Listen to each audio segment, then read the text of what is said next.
Artinya masalah yang kita bahas ini pada amal yang bercampur.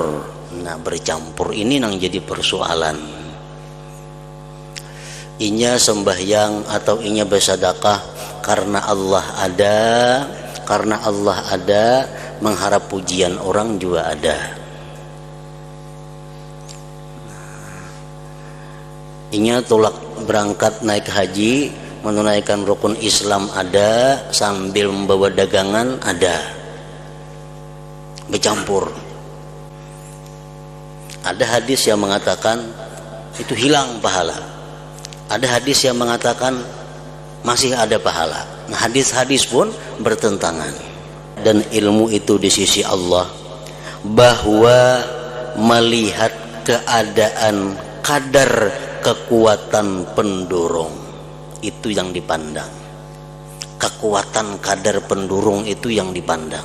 Kita bersedekah karena Allah, mengharap ridha Allah itu ada, mengharap sanjungan orang ada juga, bercampur. Nang dipandang nang mana? Nang kuat antara dua itu. Nah, nang mana nang kuat? Inya bersedekah itu pendorongnya nih sama, mengharapkan pujian orang ada, mengharapkan ridha Allah ada, sama 50% bersedekah lah inya, berpahala kada, berdosa kada.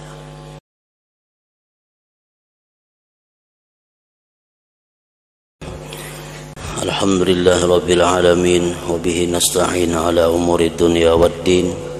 Asyhadu an la ilaha illallah wahdahu la syarika lah, wa asyhadu anna sayyidana Muhammadan abduhu wa rasuluh.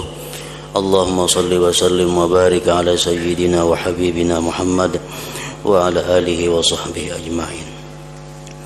Qala al-musannif al-imam hujjatul Islam Abu Hamid Muhammad bin Muhammad al-Ghazali rahimahullah wa nafa'ana bi ulumih. Bayanu hukmil amalil masyubi wa istihqaqis thawabi bihi. I'lam anna al-amala idza lam yakun khalisan liwajhi Allah ta'ala bal imtazaja bihi syawbun min ar-riya aw huzuzun min an-nafsi faqad ikhtalafa an-nas bi anna dhalik hal yaqtadi thawaban am yaqtadi ikaba am la yaqtadi syai'an asla fala yakunu lahu wala alayhi. Wa amma alladhi lam yurid bihi illa ar-riya'a fa huwa alayhi qat'a wa huwa sababul maqti wal iqab. Wa amma al-khalisu liwajhi Allah ta'ala fa huwa sababul thawab wa innaman nazaru bil mashub.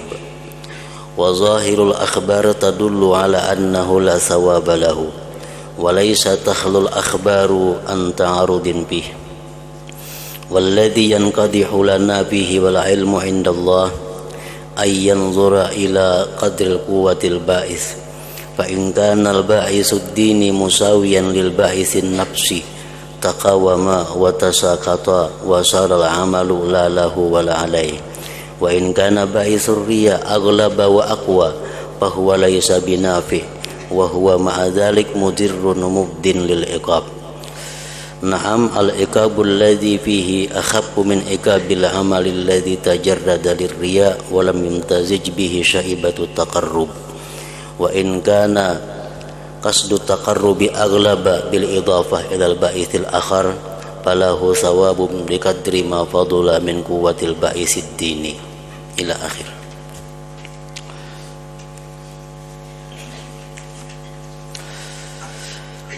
Makna daripada kalam al-Imam al-Ghazali rahimahullah wa nafa'ana bi ulumih, penjelasan tentang amal yang dicampuri dan berhaknya pahala karena amal itu.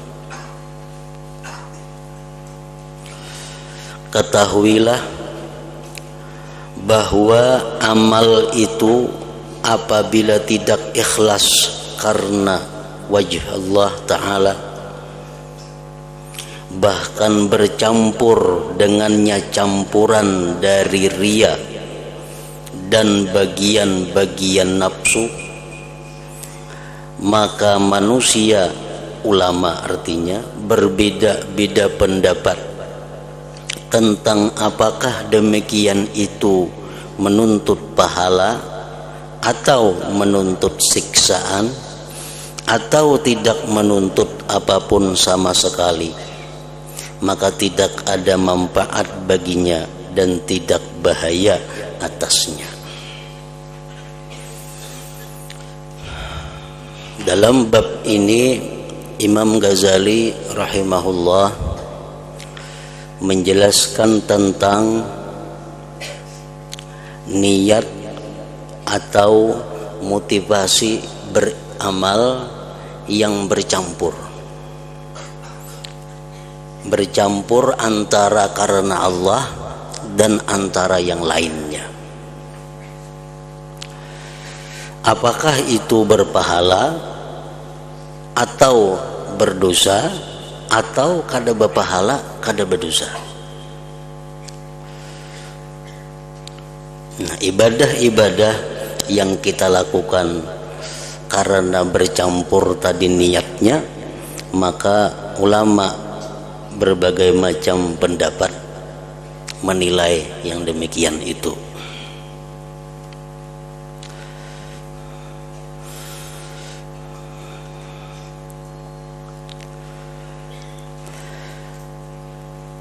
Ibadah yang dilakukan dengan ikhlas, yaitu dengan karena Allah,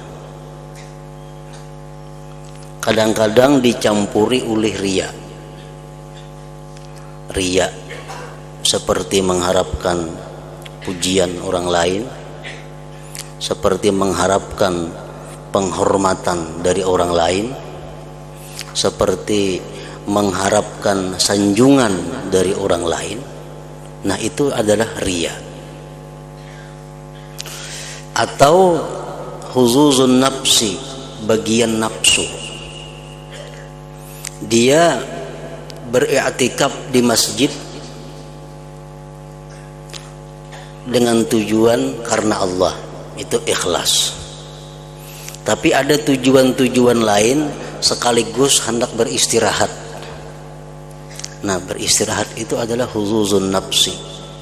Itu bukan riya, tapi huzuzun nafsi. Itu mengganggu juga lawan ibadah, merusak juga dengan ibadah. Orang puasa tujuannya karena Allah, itu ikhlas. Tapi ada juga orang puasa itu tujuannya adalah sekaligus untuk berpantangan. Lalu ini puasa. Nah, maka puasanya itu adalah huzuzun nafsi. Ada kepentingan diri. Umpamanya jar dokter, ikam isop kena ke tempatku praktik. Tapi ikam jangan makan 12 jam. Nah, lalu kita berpikir jangan puasa sekaligus pajang kada makan juga. Nah, lalu kita puasa. Nah, puasa di sini ada unsur huzuzun nafsi, ada kepentingan diri. Nah, jadi permasalahannya adalah bagaimana kalau ibadah kita itu bercampur karena Allah ada, karena riya ada, atau karena Allah ada, karena kepentingan pribadi ada, kepentingan diri ada, huzuzun nafsi tadi. Nah, itu para ulama berbagai macam pendapat.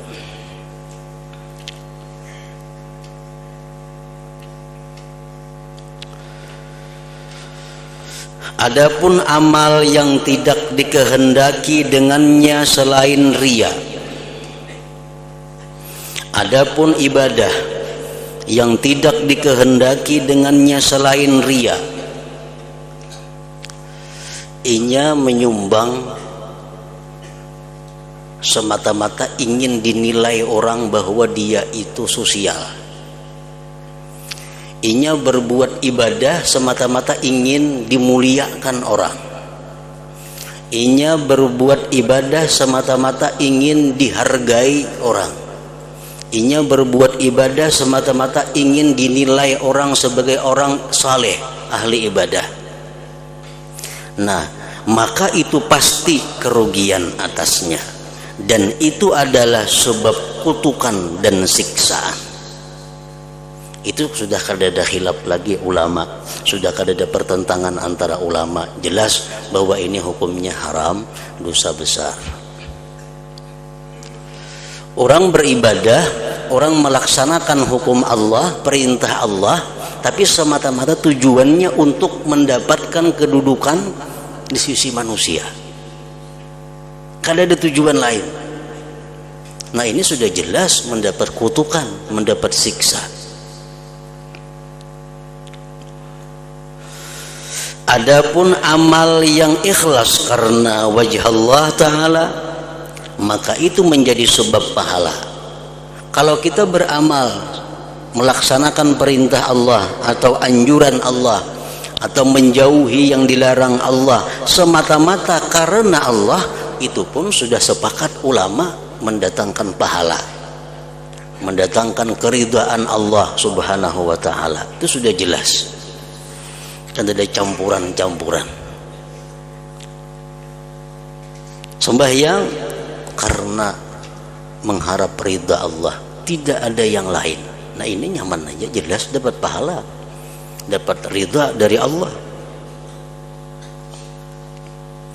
Sesungguhnya perhatian itu artinya masalah yang kita bahas ini pada amal yang bercampur. Nah, bercampur ini yang jadi persoalan. Inya sembahyang atau inya bersedekah karena Allah ada, karena Allah ada, mengharap pujian orang juga ada.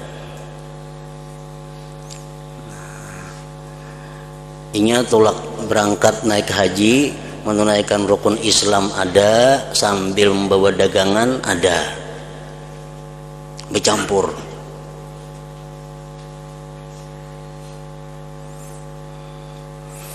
Nah, ini yang jadi perhatian.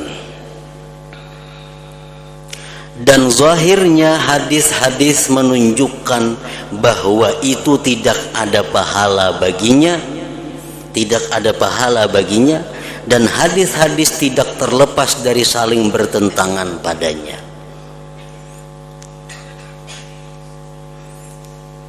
Ada hadis yang mengatakan itu hilang pahala, ada hadis yang mengatakan masih ada pahala. Nah, hadis-hadis pun bertentangan. Dan yang membekas bagi kita padanya dan ilmu itu di sisi Allah, bahwa melihat keadaan kadar kekuatan pendorong itu yang dipandang. Kekuatan kadar pendorong itu yang dipandang. Kita bersedekah karena Allah, mengharap ridha Allah itu ada, mengharap sanjungan orang ada juga, bercampur. Nang dipandang yang mana? Nang mana nang kuat antara dua itu? Nah, nang mana nang kuat?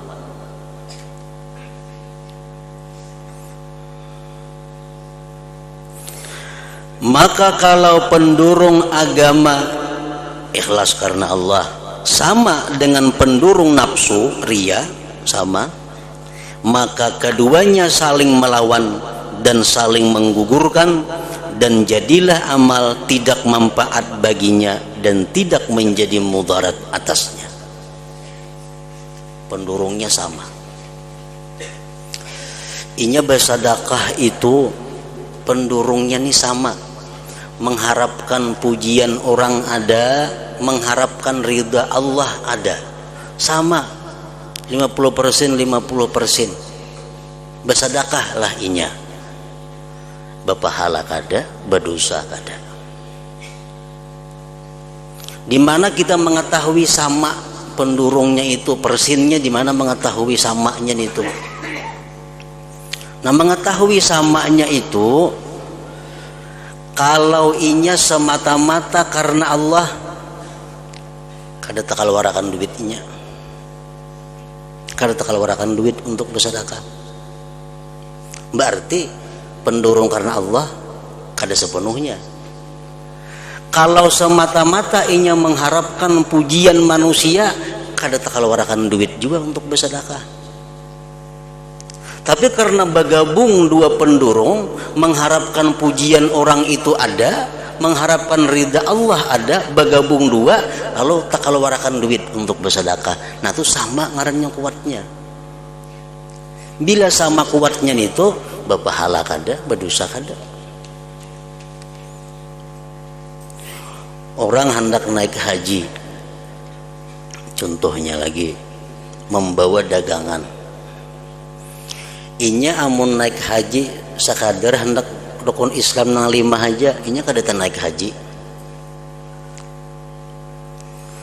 Inya membawa dagangan, amun sakadar hanya untuk berdagang aja sama jam, kada sekaligus beribadah, inya kada taka Makkah juga.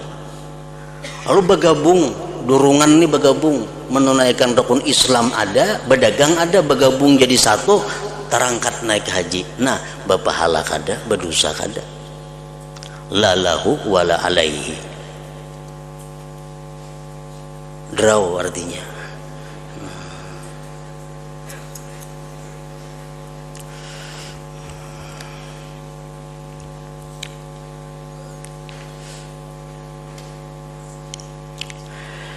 Dan kalau pendurung riya itu lebih menang.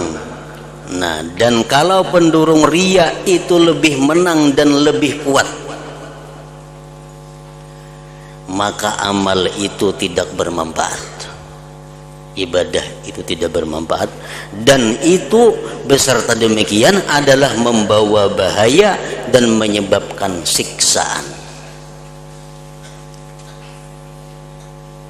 Pendorong riyanya lebih kuat, 75% riyanya, 25% ikhlasnya.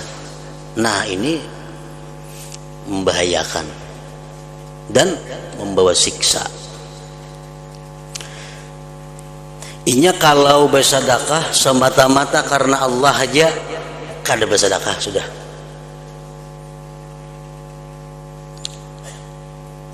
Kalau inya bersedekah karena mengharap pujian orang lain, inya bersedekah. Nah berarti kuat mengharap pujian orang lain. Digabungakannya sedikit karena Allahnya juga.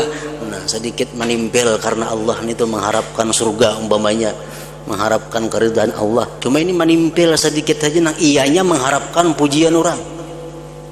Andai kata kada karena Allah pun nya bersedekah juga.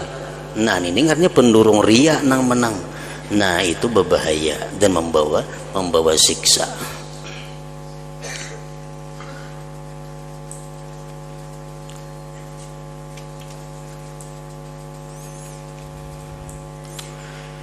Tetapi siksaan yang ada padanya itu lebih ringan daripada siksaan amal yang semata-mata karena riya, yang tidak bercampur dengannya campuran untuk mendekatkan diri kepada Allah Ta'ala.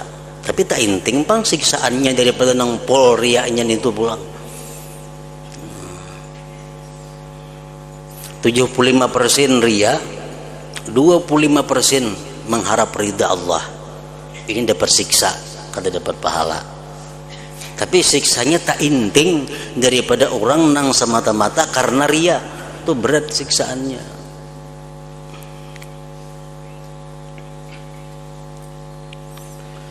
Nah, jadi kita sebelum melakukan ibadah, sebelum melakukan taat, kita mau ukur motivasi kita, niat kita, tujuan kita itu untuk apa. Bila untuk kebaikannya itu lebih banyak, bila karena Allahnya lebih banyak, selamat sudah. Selamat.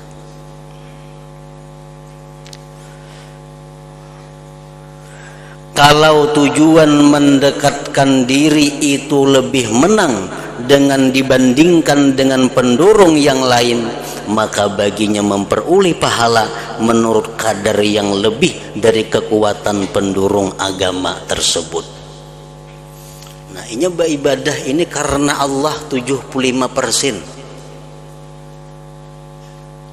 Tapi karena mengharapkan pujian makhluk, karena mengharapkan kepentingan-kepentingan dunia, ada 25%. Nah ini selamat dan dapat pahalanya. Dapat pahala berapa pahalanya? 50% dapat pahalanya. Karena selawi persennya tabuang untuk meimbangi nang riaknya tadi. 25%-nya tabuang untuk mengimbangi, menutupi riaknya. Ini beribadah karena mengharapkan ridha Allah cuma 75%. 25% karena riak. Ini selamat dapat pahala. Pahalanya kada pol 50% aja. Selawi persennya mana? Hilang karena menutupi nang riaknya itu ada selawi persen tadi. Nah maka baginya memperoleh pahala menurut kadar yang lebih dari kekuatan pendorong agama tersebut. Dan ini berdasarkan firman Allah Ta'ala, فَمَنْ يَعْمَلْ مِثْقَالَ ذَرَّةٍ خَيْرًا يَرَهُ وَمَنْ يَعْمَلْ مِثْقَالَ ذَرَّةٍ شَرًّا يَرَهُ. Artinya barang siapa yang mengerjakan kebaikan seberat zarrah pun niscaya ia akan melihat balasannya, dan barang siapa yang mengerjakan kejahatan seberat zarrah pun niscaya ia akan melihat balasannya. 51% umpamanya karena ridha Allah, 49% karena riya. Berpahalanya karena 2% tak banyak, yalah 2%. Berapa pahalanya dapat? 2% tuh bang dapat pahalanya. 49 ini gugur karena melawan nang riya itu, meimbangi nang riya itu. Nah sama halnya orang yang berbuat ibadah inya karena riyanya itu 51%. Karena Allah 49%. Banyak riyaknya 2%. Nah ini ibadah perai, kada dapat pahala, bahkan dapat siksa. Cuma siksaannya tuh kayak apa? 2% lagi siksaannya. Karena sudah dihilangkan oleh keikhlasan 49% itu. Pokoknya sekecil apapun ibadah kita itu ada hitungannya. Sekecil apapun dosa yang diperbuat itu ada hitungannya. Dan berdasarkan firman Allah Ta'ala, innallaha la yadhlimu mithqala dzarratin wa in taku hasanatan yudha'ifha. Artinya sesungguhnya Allah tidak menganiaya seseorang walaupun seberat zarrah. Sekecil apapun amal kita, Allah kada akan melupakan itu, Allah kada akan menghilangkan itu. Tetap ada perhitungan di sisi Allah. Dan jika ada kebaikan sebesar zarrah, niscaya Allah akan melipat gandakannya. Maka tidak semestinya bahwa kasat kebaikan itu disia-siakan. Kada semestinya, kada patut kita menyia-nyiakan tujuan kebaikan itu, karena ada keuntungan. Sekurang-kurang keuntungannya apa? Mengurangi siksa. Misalnya untuk menyumbang, nah tapanasi nang apakah ono menyumbang ria kan tapanasi kan ria. Tapi ingat napa? Oh ini mesti disertakan mengharap ridha Allah. Nah sepersen bang ridha Allahnya ada hitungannya. Maka tidak semestinya bahwa kasat kebaikan itu disia-siakan. Bahkan kalau kasat kebaikan itu menang atas kasat riya, maka dihapus dari kasat kebaikan kadar yang menyamai kasat riya, dan tinggallah selebihnya lagi. Dan kalau kasat kebaikan itu kalah, maka gugur dengan sebab kasat kebaikan tersebut sesuatu dari siksaan kasat yang merusak itu. Nah, makanya tadi orang riya 51%, ikhlasnya ada juga 49%. Inya dapat pahala perai. kada dapat napa-napa, dapat siksa, cuma siksanya kada banyak 2%. Karena ikhlasnya 49%. Jadi salesihnya itu aja nang disiksa. Dan dapat pahala pun kalau nya ikhlas nang salesihnya itu aja.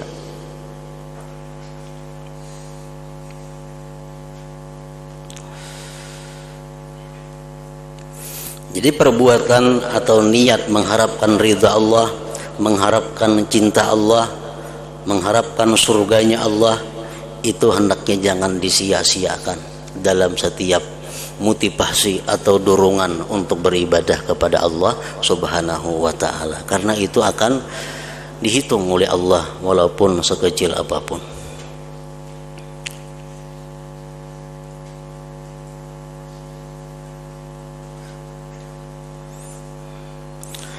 Dan membuka tutupan dari ini adalah bahwa amal perbuatan itu bekasnya pada hati dengan menguatkan sifat-sifatnya. Amal yang kita perbuat itu menguatkan lawan apa yang ada dalam hati kita. Misal hati kita berkehendak B, kita laksanakan, nah itu memperkuat kehendak dalam hati tadi. Maka ajakan riya itu termasuk di antara yang membinasakan, dan sesungguhnya makanan yang membinasakan ini dan kekuatannya adalah beramal yang sesuai dengannya. Kita misal bersedekah, hati ada riya bersedekah itu, tetap kita bersedekah walaupun riya. Nah itu memperkuat sifat riya yang ada dalam hati.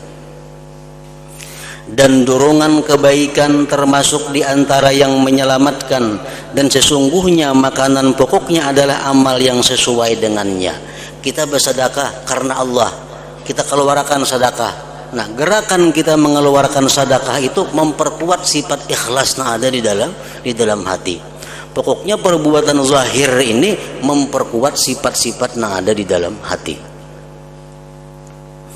Maka apabila dua sifat itu berkumpul dalam hati, ikhlas ada, riya ada, maka keduanya saling berlawanan.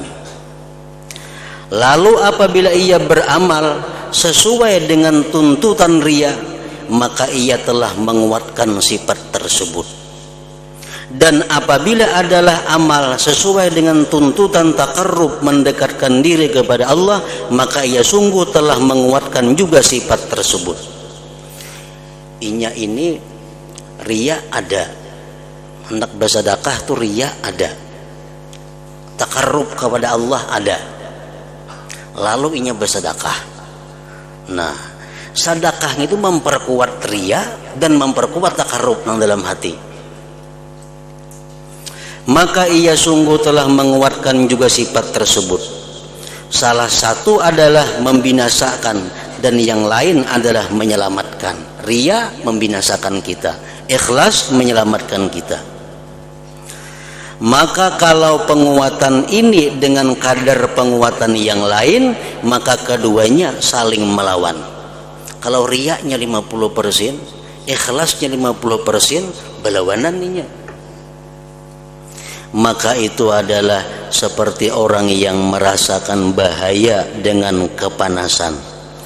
Apabila ia mengambil apa yang membawa bahaya baginya, kemudian ia mengambil dari sesuatu yang mendinginkan, apa yang melawan kadar kekuatannya, maka ia setelah mengambil keduanya itu seolah-olah tidak mengambil keduanya. Kembali kepada nol.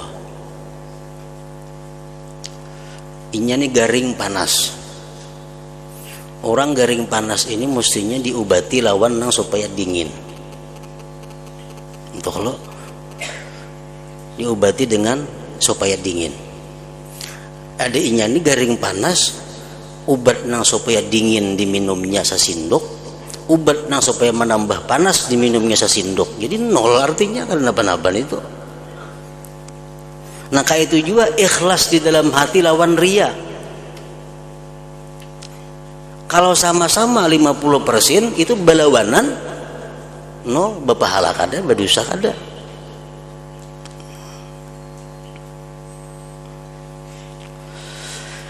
Dan kalau salah satu dari keduanya itu menang, maka yang menang itu tidak terlepas dari bekas. Nah, kalau sebuting menang, nang sebuting nang menang itulah nang mempengaruhinya, itulah yang menguasainya.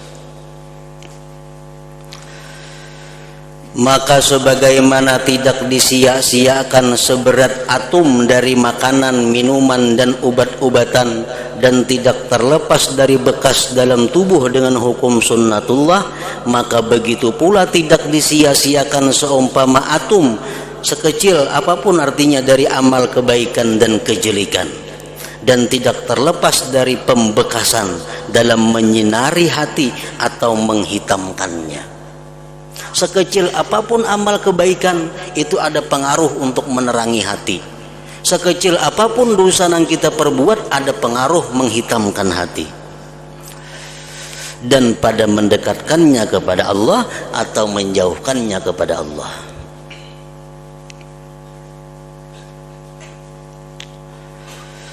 Apabila ia datang dengan apa yang mendekatkannya sejengkal, beserta apa yang menjauhkannya sejengkal, maka ia kemudian kembali kepada semula.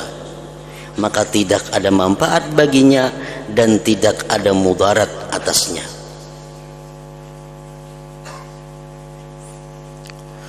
Umpamanya kita hendak mengambil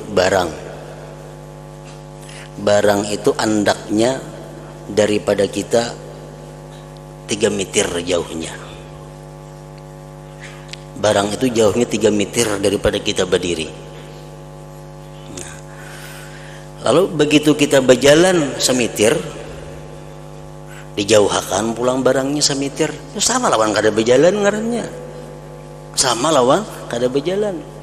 Nah kayak itu juga halnya kalau kita beribadah, ikhlasnya ada, campurannya sama lawan kada beribadah.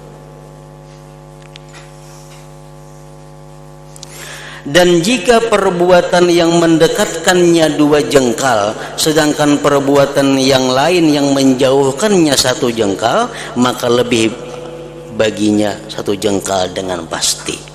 Nah kalau inya barangnya 3 meter daripada inya, begitu inya berjalan semeter, dijauhkan orang pulang 1/2 meter, beparak aja artinya.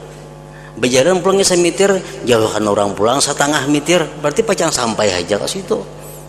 Nah sama halnya kita beribadah, ikhlasnya ini ada 60%, riyaknya ada 40%, berpahala aja ibadah kita. Masih dinilai 10% oleh Allah Subhanahu wa ta'ala, karena itulah yang terlebih daripada riya tadi. Rasulullah sallallahu alaihi wasallam bersabda, atbi'is sayyi'atal hasanata tamhuha.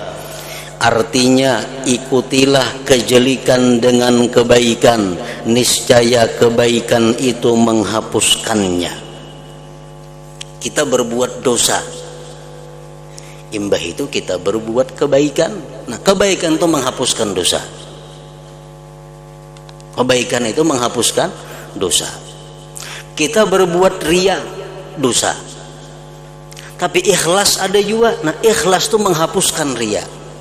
Sekadar apa banyaknya ikhlas, sekadar itulah kau menghapuskan kadar riya. Maka apabila riya semata-mata itu dapat dihapuskan oleh ikhlas semata-mata sesudahnya, maka apabila keduanya berkumpul semuanya, maka tidak boleh tidak bahwa keduanya tolak menolak secara terpaksa. Ikhlasnya 50, riyaknya 50. Nah ini sama, tolak menolak secara terpaksa kedua-duanya. Lalu ibadah kita jadi kada bernilai apa-apa. Dan menyaksikan untuk ini oleh ijma'ul ummah, kesepakatan ulama atas bahwasanya barang siapa keluar untuk menunaikan ibadah haji dan bersamanya barang dagangan, maka ibadah hajinya sah dan diberi pahala, dan telah bercampur dengan ibadah haji tersebut bagian dari bagian nafsu. Kalau orang untuk ke Makkah naik haji tapi sambil membawa dagangan, itu lain riya, ngarannya itu huzuzun nafsi, kepentingan diri. Ini merusak juga. Nah, inya berangkat haji tapi sambil membawa dagangan, bawa jamu, nggak ada di situ, dibawa di sini. Nah, itu menurut kesepakatan ulama hajinya sah dan diberi pahala. Tetapi mungkin dikatakan hanya saja ia diberi pahala atas amal-amal haji ketika ia sampai ke Mekah, dan barang dagangan yang tidak dihentikan atasnya, maka ia adalah orang ikhlas.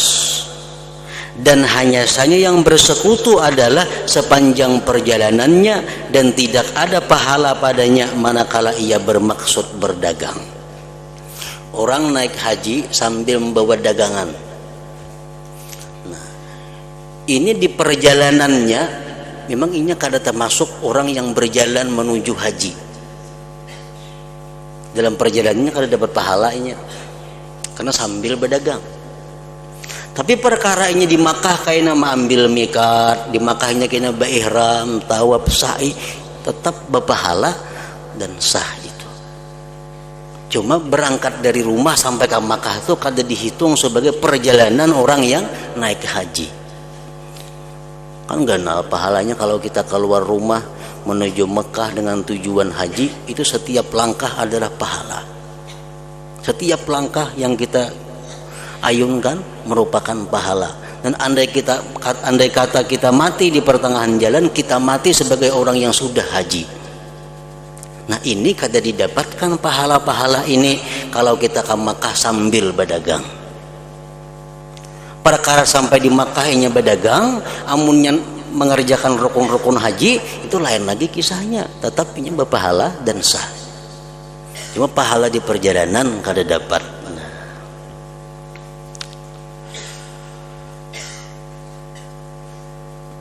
Orang ke pengajian umpamanya, mulai kampung tulak ke pengajian sambil membawa dagangan,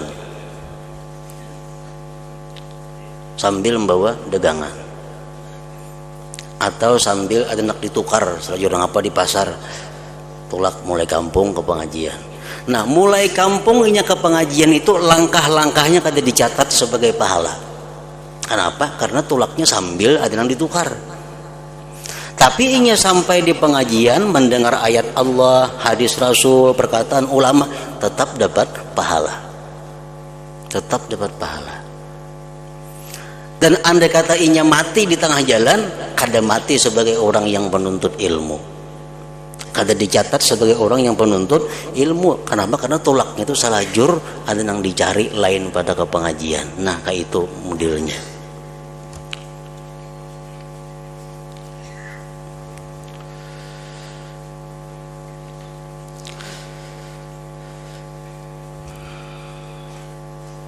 Tetapi yang benar, ujar Imam Ghazali, adalah bahwa dikatakan manakala haji adalah penggerak yang pokok dan tujuan berdagang adalah seperti penolong dan pengikut, maka di perjalanan tidak terlepas dari pahala. Nah, itu pulang. Kalaunya tujuannya berdagang ini kecil aja, tujuannya berdagang ini sekadarnya aja, tapi yang utama tujuannya itu haji, tetap di jalan dapat juga pahala.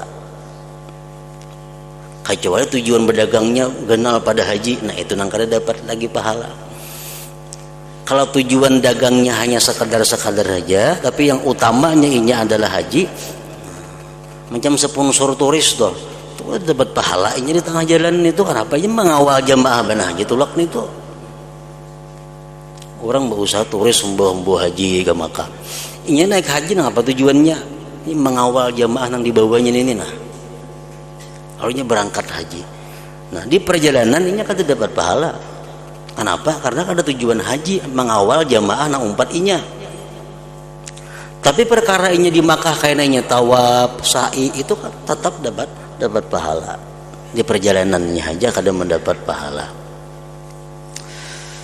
Tetapi ujar Imam Ghazali, kalau tujuannya itu yang besar, yang utama adalah haji, nang lainnya itu hanya sedikit, maka di perjalanannya pun tetap dapat pahala juga.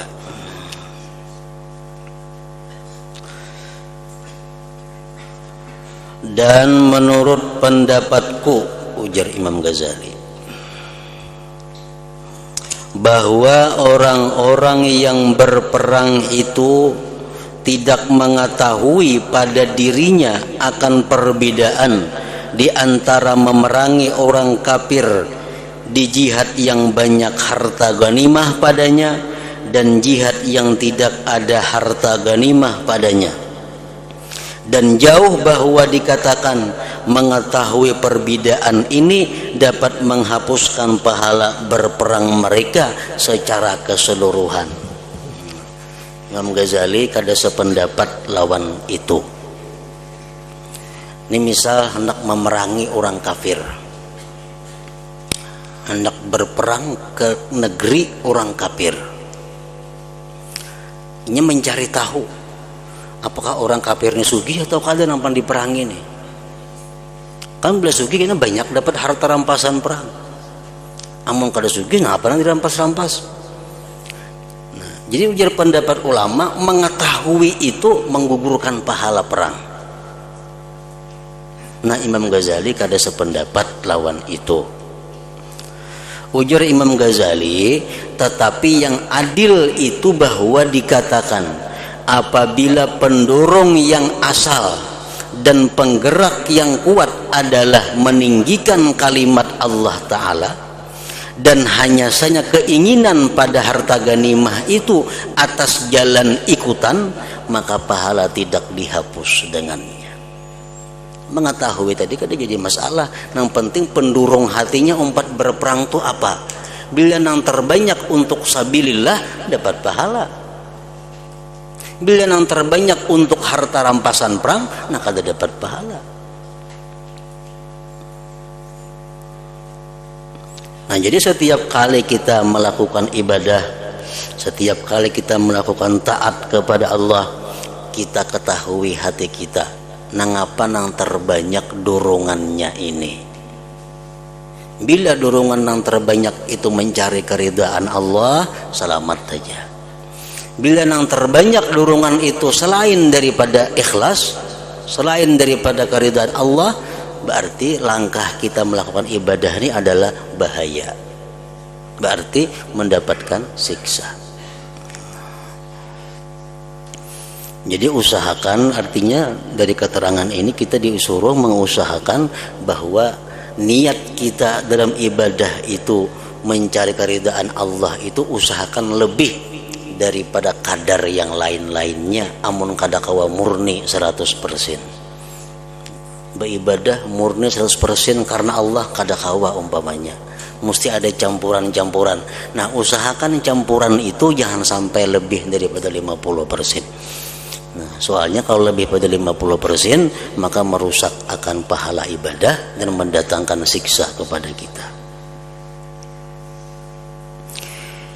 Naam, ya, pahalanya tidak sama dengan pahala orang yang hatinya tidak berpaling kepada harta ghanimah sama sekali. Karena sesungguhnya berpaling ini adalah kekurangan, tidak boleh tidak. Inya berperang ini karena Allah murni. Nang saya kuni berperang karena Allah juga, tapi ada sedikit maunting harta rampasan perang. Sedikit saja ada. Nah, berperang kedua-duanya dapat pahala. Namun pahala yang ada maunting itu jelas kada sama dengan pahala orang yang murni berperang untuk meninggikan kalimat Allah Subhanahu wa ta'ala. Nah, gitu. Jadi kalau kamu bertanya ayat-ayat dan hadis-hadis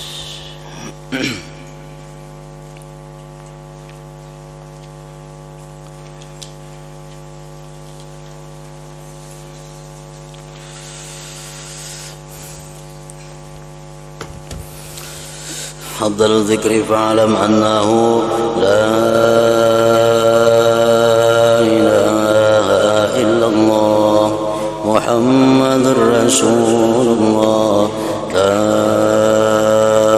إله إلا الله محمد رسول الله لا إله إلا الله محمد رسول الله لا إله إلا الله لا إله إلا الله لا إله إلا الله لا إله إلا الله لا إله إلا الله الله الله الله الله الله الله الله الله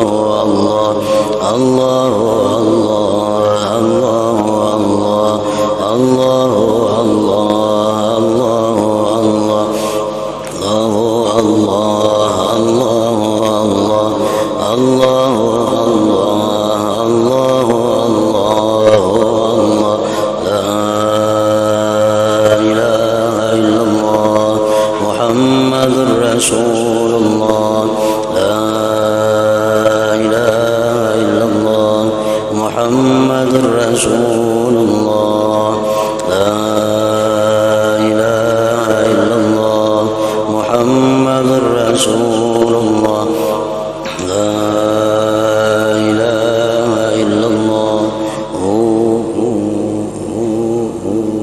الفاتحة.